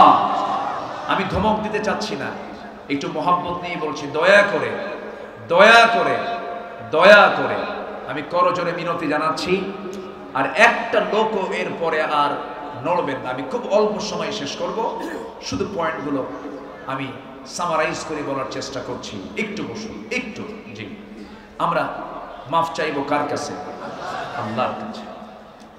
মাফ করার জন্য একজনই আছেন, তিনি আমার কে? কাঁদলে পরে ফলাফল পাওয়া যাবে একজনের কাছে, তিনি আমার কে? আপনি কোনো ব্যক্তির কাছে কাঁদবেন, বলবে ও ধান্দায় কাঁদবে, কোন একটা লক্ষ্য ওর আছে এই জন্য কাঁদবে। দুনিয়ার কারো কাছে কাঁদবেন, সে একটা মাইন্ড করতে পারে, কিন্তু আল্লাহর কাছে আপনি কাঁদবেন, এই কান্নার অবশ্যই একটা ফলাফল কে দিবেন? আসতে বলবেন না, কে দিবেন? আল্লাহ। আল্লাহ রাব্বুল আলামিন বলেন, তুবু ইলাল্লাহি জামিআন আইয়ুহাল মুমিনুন লাআল্লাকুম তুফলিহুন। সূরা নূর আয়াত নম্বর 31। আল্লাহ রাব্বুল আলামিন তওবার ব্যাপারে হুকুম দিচ্ছেন, আর এক জায়গায় বলছেন তুবু ইলাল্লাহি তাওবাতান নাসুহা। তওবার গুরুত্ব এত বেশি, আল্লাহ রাব্বুল আলামিন তওবা নামে একটা সূরা পর্যন্ত নাযিল করেছেন। আমার নবীজি বলেন তুবু ইলাল্লাহ ফাইন্নী আতুবু ইলাইহি ফাইন্নী আতুবু ফিল ইয়াউমি মিআতা মাররা। ও আমার সাহাবীরা, তোমরা তওবা করো আল্লাহর কাছে, আমি রাসূল নিজে সারা দিনে 100 বারেরও বেশি বার তওবা করি। জোরে বলি সুবহানাল্লাহ। আমার রাসূলকে আল্লাহ পাক ইস্তিগফার করতে বলেছেন। যারা পারেন ঠোঁট মিলিয়ে বলুন ফাসাব্বিহ বিহামদি রাব্বিকা ওয়াস্তাগফিরহু ইন্নাহু কানা তাওয়াবা। আমরা কার কাছে মাফ চাবো বলেন? আল্লাহর কাছে মাফ চাবো। বান্দা যখন আল্লাহর দিকে এক হাত আগায়, আল্লাহ তার দিকে 10 হাত আগান। ওমান তাকাররাবা ইলাইয়া শিবরান তাকাররাবতু ইলাইহি যিরাআন ওমান তাকাররাবা ইলাইয়া যিরাআন তাকাররাবতু ইলাইহি বাআন ওয়া ইযা আকবালা ইলাইয়া ইয়ামশি আকবালতু ইলাইহি ওয়া হারফিলু মুত্তাফাকুন আলাইহি। যে ব্যক্তি আমার দিকে হেঁটে হেঁটে আসে, আমি তার দিকে দৌড়ায় দৌড়ায় যাই। যে আমার দিকে 1 হাত আগায়, আমি তার দিকে 10 হাত আগাই। জোরে বলি সুবহানাল্লাহ। মাফ করার জন্য কে আছেন? আমি গুনাহ করব, মাফ করবেন কে? আমি তওবা করব, মাফ করবেন কে? আল্লাহ মাফ করে দিবেন। এই জন্য মাফের সবচাইতে বড় উত্তম জায়গা হলো আযান শোনার সঙ্গে সঙ্গে কোথায় যাওয়া? আসতে বলবেন না, কোথায় যাওয়া? মসজিদে যাওয়া। কয় ওয়াক্ত নামাজ? আল্লাহ আমাকে ডাকবেন দিনে, ডাকেন দিনে কয়বার বলেন? 5 বার। একটি স্পেশাল সময়, সেটা কোনটা বলেন? তাহাজ্জুদ। মোট কয়বার হলো? 6 বার হলো। এই 6টার সময় আমরা একটু আল্লাহর ডাকে সাড়া দেব, আল্লাহকে খুশি করার জন্য স্পেশালি সেজদা দিয়ে দেব। আপনার গুনাহ যত বড়ই হোক না কেন, বান্দা যখন ওযু বানায়, ওযুর সঙ্গে সঙ্গে তার অঙ্গ প্রত্যঙ্গের সগীরা গুনাহগুলো মাফ হয়ে যায়। হাত মাফ হয়ে যায়, মুখমণ্ডলের সগীরা গুনাহগুলো মাফ হয়ে যায়। 2 পা যখন ধৌত করে, 2 পায়ের সগীরা গুনাহগুলো মাফ হয়ে যায়। বান্দা যখন নামাজে দাঁড়ায়, আল্লাহ বান্দার সামনে দাঁড়ায়া যান। বান্দা যখন সূরা ফাতিহার আলহামদুলিল্লাহি রাব্বিল আলামিন বলে, আল্লাহ বলেন হামিদানি আবদি। আর রহমানির রহিম যখন বলে আথনা আলাইয়া আবদি। মালিক ইয়াউমিদ্দিন যখন বলে, আল্লাহ বলেন মাজ্জাদানি আবদি। ইয়্যাকা না'বুদু ওয়া ইয়্যাকা নাস্তাঈন পর্যন্ত যখন বান্দা বলে, হাদা বাইনি ওয়া বাইনা আবদি ইহদিনাস সিরাতাল মুস্তাকিম থেকে শুরু করে নিয়নাদ-দাল্লিন পর্যন্ত যখন বান্দা বলে, আল্লাহ বলেন বান্দারে এতক্ষণ ধরে তুই আমার কাছে যা যা চাইলি, সমস্ত চাওয়াকে পাওয়া করে তোর তামাম জিন্দেগীর সমস্ত গুনাহগুলোকে মাফ করে দিলাম। আমরা নামাজ পড়ব কয় ওয়াক্ত? আজ তো না, কয় ওয়াক্ত বলেন? আমার নেতা হতে হবে বেনামাজি না নামাজি? বেনামাজি না নামাজি? আমরা এই বিষয়টা খেয়াল করব, কারণ ইয়াউমা নাদউ কুল্লা উনাসিম বিইমামিহিম। কিয়ামতের দিন আল্লাহ রাব্বুল আলামিন প্রত্যেক ব্যক্তিকে হাজির করবেন তার নেতা সহ।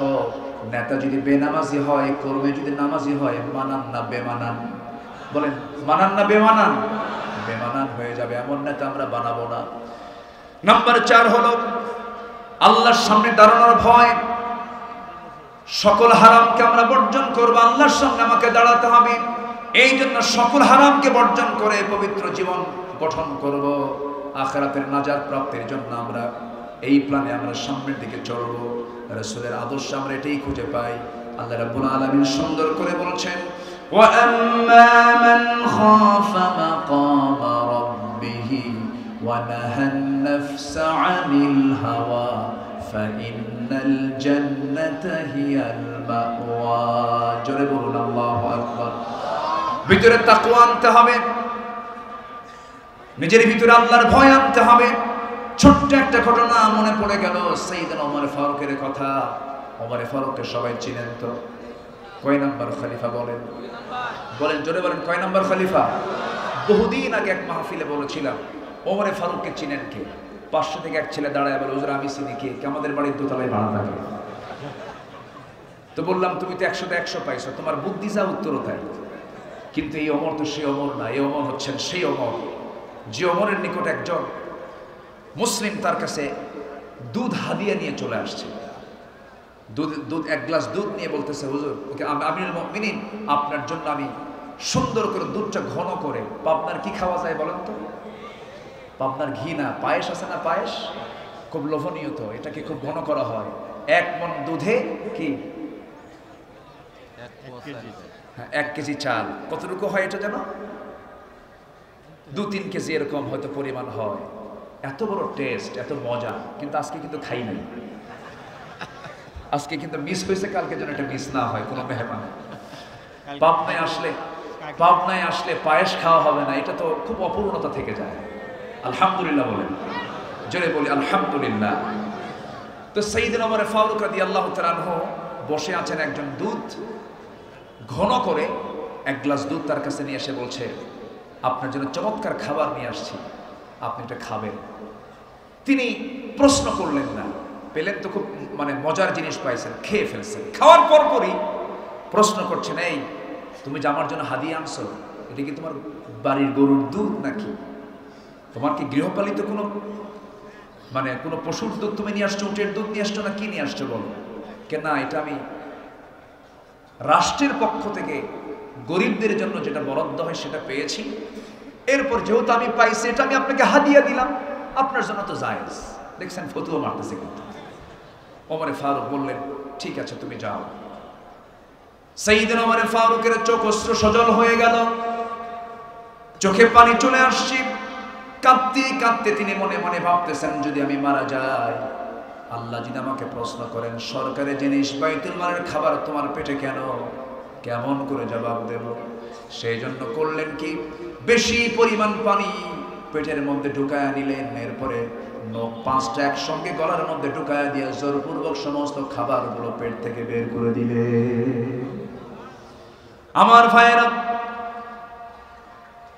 সাইয়েদনা ওমর ফারুক রাদিয়াল্লাহু তাআলা আনহু রাষ্ট্রের মধু নিয়ে এসেছেন। 4 ভাগ করবেন, 5 ভাগ করবেন, 1 ভাগ তিনি নেবেন আর 4 ভাগ প্রতিবেশী নেবেন। স্ত্রীর কাছে এসে বলছেন, স্ত্রী শোনো, এই যে 1 বোতল মধু আনছে, রাষ্ট্রের মধু ভাগাভাগি করে নিতে হবে, সমান ভাগে 5টা ভাগ করো। 1 অংশ আমাদের আর 4 অংশ হলো প্রতিবেশীর। এই কথা বলে তিনি মধুর বোতলটা তিনি হ্যান্ড ওভার করলেন স্ত্রীর কাছে। বলছেন, স্ত্রী তুমি এটাকে ভাগ করো। 1 মিনিট যেতে না যদি বললেন, স্ত্রী তোমাকে আমি ভাগ করতে দেব না, দাও বোতলটা আমার হাতে দিয়ে দাও। কিচ্ছু কথা না বলে প্রতিবেশীর ঘরে চলে গেলেন। প্রতিবেশীর কাছে গিয়ে বলছেন, প্রতিবেশী আমার, এই যে মধু তোমাকে দিলাম সমান 5 ভাগে ভাগ করবে। 1 ভাগ আমাকে দিয়ে বাকি 4 ভাগ এই 4টা ঘরে তুমি সহ সমান করে নিয়ে নিবা। তিনি তার অংশের মধুটুকু নিয়ে বউয়ের কাছে এসে বলছেন, বউ আমার, আমি তোমার কাছে একটু লজ্জা বোধ হচ্ছে, আমার তোমার কাছে মধুর বোতল দিয়েছিলাম, আবার ফেরত নিয়েছিলাম, মন খারাপ হতেই পারে, কিন্তু আমি কি তোমাকে ট্রাস্ট করি, আমি তোমাকে বিশ্বাস করি, আমি রাষ্ট্র চালাই, তুমি আমার পরিবার চালাও, বাচ্চাদের রান্না বান্না করে দাও, বিশাল বড় খেদমত তুমি আমার পরিবারের জন্য করো, আমার সন্তানদের তুমি মা, আমি তোমাকে সম্মান করি। আল্লাহি তাল্লাহি বিল্লাহি আমি তোমাকে সন্দেহ করে গ্লাসটা মধুর বোতলটা হাতের ভিতর থেকে নিয়ে নেই নাই। নেওয়ার উদ্দেশ্য হলো মধুভাগের দায়িত্ব আমি তোমাকে না দিয়া প্রতিবেশীর হাতে এই জন্য দিয়েছি, কারণ মধু হলো তরল জিনিস। তুমি যখন এটাকে মাপতে যাবে, ভাগ করতে যাবে, যতই তুমি সমান ভাগে ভাগ করো না কেন, তরল মধু হওয়ার কারণে, লিকুইড হওয়ার কারণে কিছু মধু তোমার হাতে লেগে যাবে। সেটা 1 ফোঁটা হোক, 2 ফোঁটা হোক, 3 ফোঁটা হোক না কেন, এক ফোঁটা, দুই ফোঁটা, তিন ফোঁটা মধু আমাদের ভাগে বেশি আসুক এটা চাই নাই মনে করে মধুভোগের দায়িত্ব আমি অন্যের কাঁধে চাপায়া দিয়েছি। জোরে বলি সুবহানাল্লাহ, আরো জোরে বলি সুবহানাল্লাহ। ঘোড়া কিনতে গেছেন ওমর ফারুক রাদিয়াল্লাহু তাআলা আনহু। তিনি তখন স্টিল খলিফাতুল মুসলিমিন, 40টা রাষ্ট্রের তিনি রাষ্ট্রপ্রধান। চলে গেছেন ঘোড়া কেনার জন্য। ঘোড়া কিনেছেন, ঘোড়াওয়ালার কাছ থেকে টাকা পয়সা দিয়ে দিয়েছেন, ঘোড়াও কিনে নিয়েছেন, দেখে শুনে নিয়েছেন। ঘোড়ার পিঠে চড়ে তিনি বাড়িতে চলে আসবেন। আগের যুগে মানুষ ঘোড়া কিনতে যেত, যেমন আজকের যুগে হোন্ডা কিনতে যায়, গাড়ি কিনতে যায়। আগের যুগে কি কিনতে যেত? ঘোড়া কিনতে যেত। ঘোড়া কিনে বাড়িতে ফিরে আসতেছেন। বাড়িতে আসার আগেই তার ওই ঘোড়ার 4টা পা অকেজো হয়ে পড়ে গেছে। উনি মনে মনে চিন্তা করলেন, ঘোড়াওয়ালা আমার কেমন বড় ঠকান ঠকালো, ঘোড়া তো অচল ঘোড়া, অসুস্থ ঘোড়া দিয়েছে। ফেরত চলে গেলেন। ফেরত গিয়ে বললেন, ও ঘোড়াওয়ালা, তুমি আমাকে কেমন করে ঠকালে কেন? অচল ঘোড়া আমাকে দিলে কেন? এই ঘোড়া আমি নেব না, তুমি ফেরত নিয়ে নাও। ঘোড়াওয়ালা বলছে, আমিরুল মুমিনিন, আমার জানা মতে আমি আপনাকে অচল ঘোড়া দেই নাই। আপনার কাছে চলে যাওয়ার পর ঘোড়া অচল হয়ে গেছে, অসুস্থ হয়ে পড়েছে। ওমর ফারুক ধমক দিয়ে বলছেন, তুমি কি আচরণটা আমার সঙ্গে করতে পারলে? কেমন করে? এই ঘোড়া আমি নেব না, তুমি ফেরত নিয়ে নাও। ঘোড়াওয়ালা মুস্কি হাসি মেরে বলছে, আমিরুল মুমিনিন, আমার কথাও ঠিক নাই, আপনার কথাও ঠিক নাই। আমি যতই তর্ক করবো, আপনি যতই তর্ক করবেন, এখানে কোনো ফয়সালা আসবে না। চলুন, এই ঘোড়াটা ফেরত নেব কি ফেরত নেব না, এটার ফয়সালা আদালত করবে, কোর্ট করবে। একজন সামান্য ঘোড়াওয়ালা শাসকের ব্যাপারে এমন বড় কথা বলতেছে। সেই দেশের বিচার, সেই দেশের আইনটা কত স্বাধীন ছিল, এর একমাত্র কারণ ছিল ওমর সমাজে চালু করেছিলেন কিসের বিধান। সাইয়েদনা ওমর ফারুক রাদিয়াল্লাহু তাআলা আনহু কিচ্ছু বললেন না। ঠিক আছে ঘোড়াওয়ালা, তুমি যেহেতু বিচার চাচ্ছ, আদালতে যেতে চাও, আমি আদালতে চলে যাব। আদালতে তিনি যেতে প্রস্তুতি নিয়ে নিলেন, চলে গেলেন।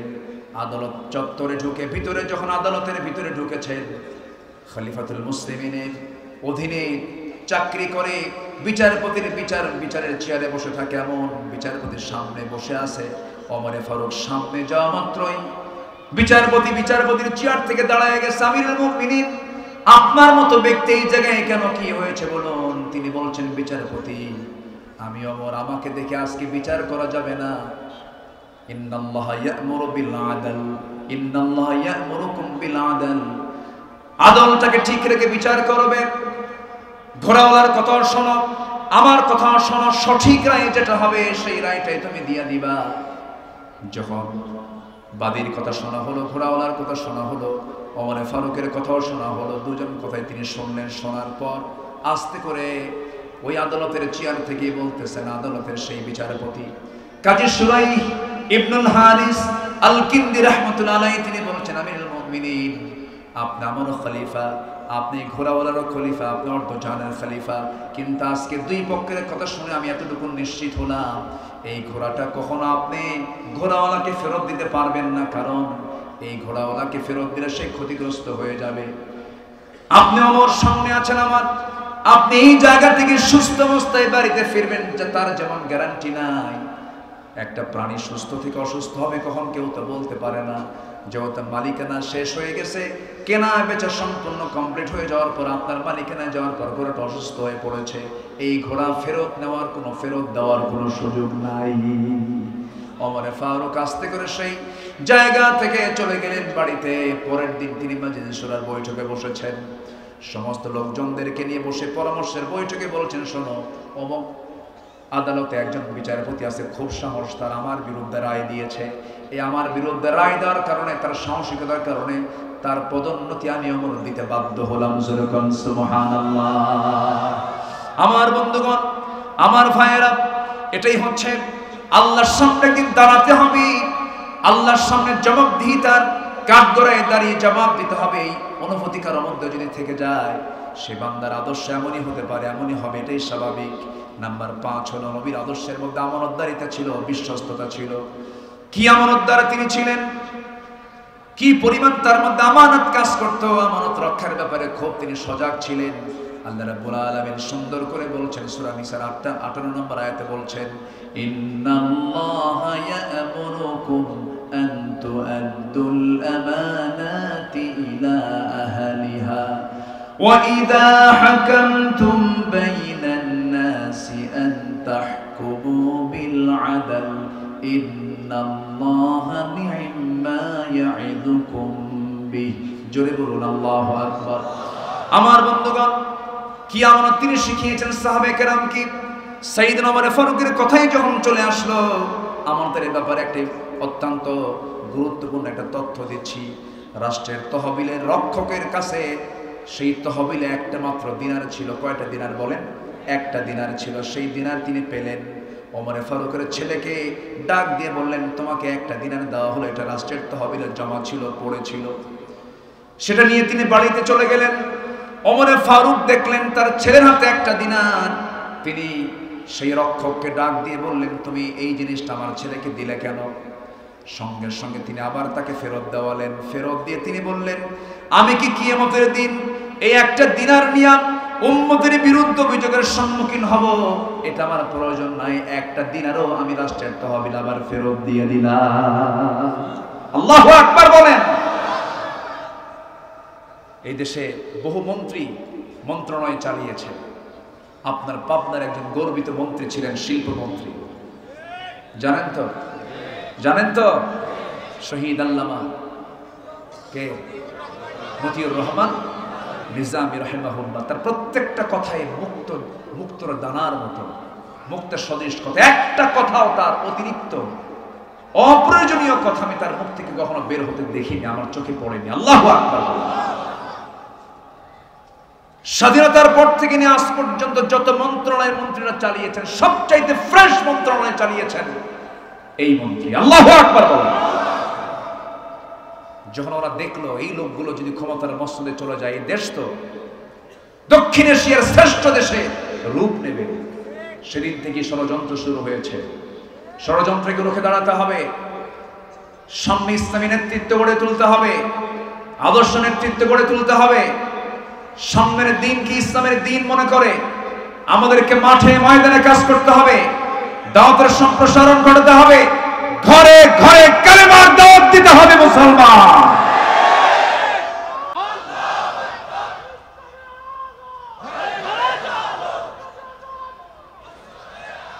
আল্লাহ কবুল করুন, জোরে বলি আমিন। সাইয়েদনা ওমর ফারুক রাদিয়াল্লাহু তাআলা একদিন কি আমানত দেখেন। এক প্রদেশের গভর্নর তার কাছে আসছেন। তিনি খোঁজ নিলেন বাইতুল মালের কি খবর, গরিবদের কি অবস্থা, সব কি ঠিক মতো বন্টন টন্টন হয়েছে কিনা। এবার উল্টো এখন গভর্নর প্রশ্ন করছেন ওমর ফারুক, আমিরুল মুমিনিন, আপনার পরিবারের কি অবস্থা? আপনার গায়ের যে সেরা জুতা, সেরা জামা, এই যে সেরা তালিযুক্ত জামা পরে আছেন, জীর্ণ শীর্ণ করে বসবাস করছেন, আপনার পরিবারের খবর কি? আপনি কিভাবে চলছেন? আপনার ক্ষুধার্ত সন্তানদের কি অবস্থা? এই প্রশ্ন করা মাত্রই, আগে প্রশ্ন ছিল হলো রাষ্ট্র সংক্রান্ত। এই প্রশ্নের জবাব দিয়ে তিনি রাতের বেলা বসেছেন বৈঠকে গভর্নরের সাথে ওমর ফারুক রাদিয়াল্লাহু তাআলা। চট করে এই প্রশ্ন যখন করেছেন গভর্নর, যে বাতি জ্বলতেছিল সেই বাতির নিচে বাতি জ্বলে কি দিয়া? তেল দিয়া। আর তেলটা থাকে হচ্ছে, তেলের ভিতরেই থাকে কি, ওটাকে কি বলে এলাকা? পোলতা, মানে একটা, আচ্ছা পোলতা বলে, স্থানীয় ভাষায় কি বলে? সলতা, পোলতা, যাই হোক সেটাই তো। খাবুলাইতে মাহালুকে, এটা 2013 সালে আমাকে মহতারাম শিখিয়েছিলেন। আপনাদের ভাষার মধ্যে একটা আলাদা স্বতন্ত্র দিক আছে, বলি আলহামদুলিল্লাহ। পাবনার একটা টান দিলে গোটা দেশবাসী বোঝে এটা পাবনা থেকে আসছে, বলি আলহামদুলিল্লাহ। একটা আলাদা সৌন্দর্য। পোলতা, যখন তিনি প্রশ্নের সম্মুখীন হলেন, তার পরিবার কেন্দ্রিক যেই লণ্ঠনে যে বাতিতে আগুন জ্বলছিল, তার নিচের পোলতেটা তিনি চেপে ধরলেন, নিভে গেল বাতি। গভর্নর আশ্চর্য হয়ে বললেন, বাতি নিভায়া দিলেন কেন? সাইয়েদনা ওমর ফারুক বলছেন, ও আমার গভর্নর, এতক্ষণ ধরে তুমি রাষ্ট্রের প্রশ্ন করছিলে, আমি রাষ্ট্রের প্রশ্ন করছিলাম, জবাব আমরা দিচ্ছিলাম। হঠাৎ করে যখন ব্যক্তি জীবনের প্রশ্ন করেছো, পারিবারিক জীবনের প্রশ্ন করেছো, এই সময় রাষ্ট্রের তেল জ্বলবে, আমার ব্যক্তিগত প্রশ্নের জবাব আমি তোমাকে দেব। রাষ্ট্রের তেল খরচ করে ব্যক্তিগত প্রশ্নের জবাব আমি দিতে পারবো না, এই জন্য বাতি নিভাইয়া দিলাম। আল্লাহু আকবার বলবেন না? আমানতদারিতা। এটা কি? আমানতদারিতা। নাম্বার 6 হলো পরিবারকে জান্নাতের দিকে পরিচালনা করা। সন্তানকে দাওয়াত দিবেন, বউকে দাওয়াত দিবেন। বউ যদি নামাজ না পড়ে কি করবেন বলেন? বউ যদি নামাজ না পড়ে কি করবেন? আরেকজনকে মায়ের হবে, একজনকে সেদিক থেকে কইছে মায়ের হবে। এই শোনেন, যে কইছে এটা ও বিয়ে করে না। যে বিয়ে করছে ও বলবে মার হবে, এটা অসম্ভব ব্যাপার। বউকে ভয় করে না এমন স্বামী দুনিয়াতেই নাই। জোরে কয় ঠিক ছোট বাচ্চা। এই যে কি বুঝলো আল্লাহ জানে। জি, বউকে কে না ভয় করে? ভয় তো না, এটা সম্মান।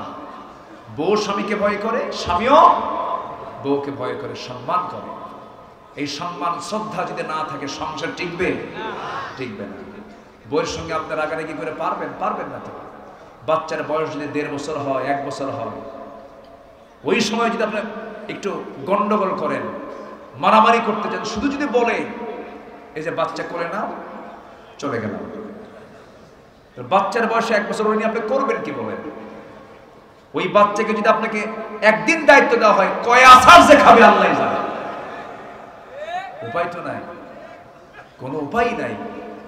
এই জন্য রাসূল স্ত্রীদের সঙ্গে খুব মিলেমিশে কথা বলেছেন। কখনো কাউকে ধমক দিয়ে কথা বলেছেন এমন কোনো রেকর্ডই নাই মুহাম্মদ সাল্লাল্লাহু আলাইহি ওয়াসাল্লামের জীবনে। কি জান্নাতি পরিবার ছিল তার! আল্লাহু আকবার। মেয়েদেরকে আদর করতেন, মেয়েদেরকে স্নেহ করতেন, পরিবারকে আগলে রাখতেন, প্রচুর সময় দিতেন, নাতিপুতিকে টানতেন। মেয়েকে বিয়ে দিয়েছেন বলে হেরে যান নাই, হেরে ফেলেন নাই মেয়েদের, বিয়ে দিয়ে কাছে টানতেন। 3 দিন পার হতে দিতেন না, ফাতিমার বাড়ির দিকে রাসূল বসে থাকতেন। জোরে বলি সুবহানাল্লাহ। দাওয়াত দিতেন সবচেয়ে বেশি আমার রাসূল বাইরে না ভিতরে? ভিতরে। বউদেরকে কাছে টানতেন, সন্তানদের কাছে টানতেন। কারণ আল্লাহ রাব্বুল আলামিন বলেন, ইয়া আইয়ুহাল্লাযীনা আমানু কু আনফুসাকুম ওয়া আহলিকুম নারান ওয়াকুদুহা আন-নাস ওয়াল হিজারা।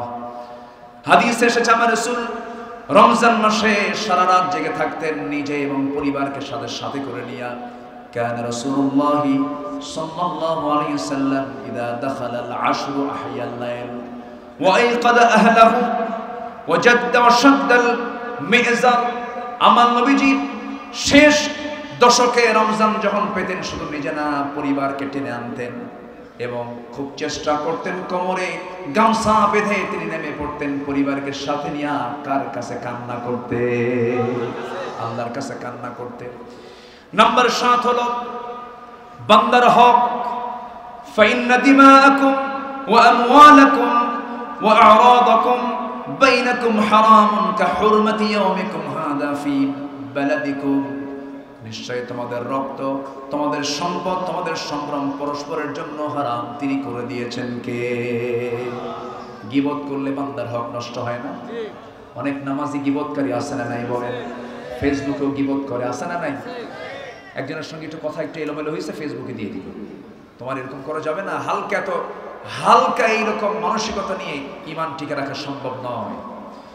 বর্তমান যুগে গীবতের প্রচার বেশি, অপরের সম্মান নিয়ে সিনেমিনে খেলা হয়, হিংসা করা হয়। এগুলো হচ্ছে বান্দার হক নষ্ট করার বড় একটা মাধ্যম। অবলীলা এগুলো চলছে। রাসূল কড়া হুঁশিয়ারি দিচ্ছেন, এই সমস্ত কাজ ঈমানদার কখনো করতে পারে না। আল্লামা ইকবাল আফসোস করে বলছেন, तुम हो अफ्स में ग़ज़बनक ओ अफ्स में रहीम, तुम खता करो खता भी वहाँ पोश करीम। তারা ছিলেন দয়ার আকর, তোমরা সবই হিংস্রকাজী। তারা ছিলেন ক্ষমাশীল, আর তোমরা চলো দোষটি খুঁজি। আমরা সংকীর্ণ হব না উদার হব? সংকীর্ণ হব না উদার হব? নাম্বার 8 হলো পার্থিব জীবনের উপরে আখিরাতকে প্রাধান্য দেওয়া। কারণ এই দুনিয়া তো শেষ হয়ে যাবে, দুনিয়া ফুরে যাবে, কিন্তু যেটা কোনোদিন ফুরবে না সেটা হলো আখিরাত। আখিরাতের শুরু হবে কিন্তু শেষ হবে না। দুনিয়ার শুরু আছে, যার শেষও আছে। কিন্তু আখিরাত যেদিন শুরু হবে সেদিন থেকে কোনোদিন আখিরাত আর কোনোদিন ফুরাবে না। ইয়ামালু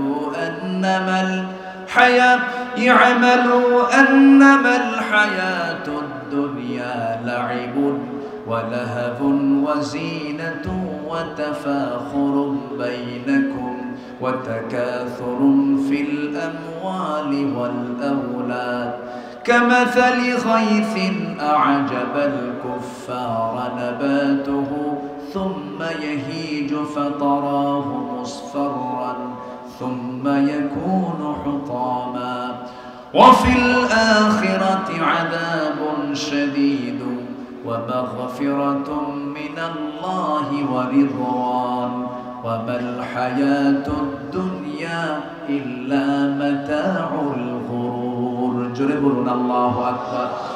দুনিয়ার জীবনটা হলো ধোঁকার সামগ্রী ছাড়া কিছুই নয়। এই দুনিয়া ছেড়ে আমিও চলে যাব, আপনিও চলে যাবেন। এই জন্য আখিরাতকে আমরা প্রাধান্য দিয়ে চলবো। রাসূল মদিনার রাস্তা দিয়ে চলছিলেন, হঠাৎ করে দেখেন একটা মরা ছাগল। কি ছাগল? মরা ছাগল। কানটা ধরলেন, কানটাও কাটা। রাসূল বললেন, সাহাবীরা এই মরা ছাগলকেও টাকা দিয়ে কিনবে নাকি? না, জীবিত তো কিনতাম না, কারণ ত্রুটিপূর্ণ কান কাটা ছাগল। রাসূল বলেছেন, আমার আল্লাহর কাছে এই দুনিয়ার মূল্য এই মরা ছাগলের চাইতেও কম। এই দুনিয়া ছেড়ে আমিও যাব, আপনিও যাবেন, সব আল্লাহর কাছে ফেরত যাব আমরা। এই জন্য আমরা দুনিয়াটাকে আখিরাতের জন্য সাজায় নেব, সুন্দর করে ইসলাম দিয়ে সাজায় নেব। আল্লামা ইকবাল বলছেন, হর কোই মস্ত নয়ে ज़ौक़ तनसानी है तुम मुसलमान हो ये अंदाज़े मुसलमानी है। প্রত্যেক তোমাদের আজি বিলাস মদে মাতুমারা, তোমরা কি হে মুসলমান, আর একই মুসলমানের ধারা নাকি? কবি আফসোস, আল্লামা ইকবাল আফসোস করে কথাগুলো বলছেন। আমরা আখিরাতকে সাজাবো সুন্দর করে, দুনিয়ায় আখিরাতের আমল দিয়া। জোরে বলি ইনশাআল্লাহ, আরো জোরে বলি ইনশাআল্লাহ। নাম্বার 9, 10 শর্ট করে বলছি, একটু মনোযোগ দিয়ে শুনুন। নাম্বার 9 এবং 10কে এক জায়গায় বলছি। জীবনের সকল কিছুর ঊর্ধ্বে আল্লাহ এবং রাসূলকে প্রিয় হিসেবে গ্রহণ করা। নাম্বার 10 হলো জিহাদ ফি সাবিলিল্লাহ। একটা আয়াত বলে আমি শেষের দিকে আস্তে আস্তে যাচ্ছি।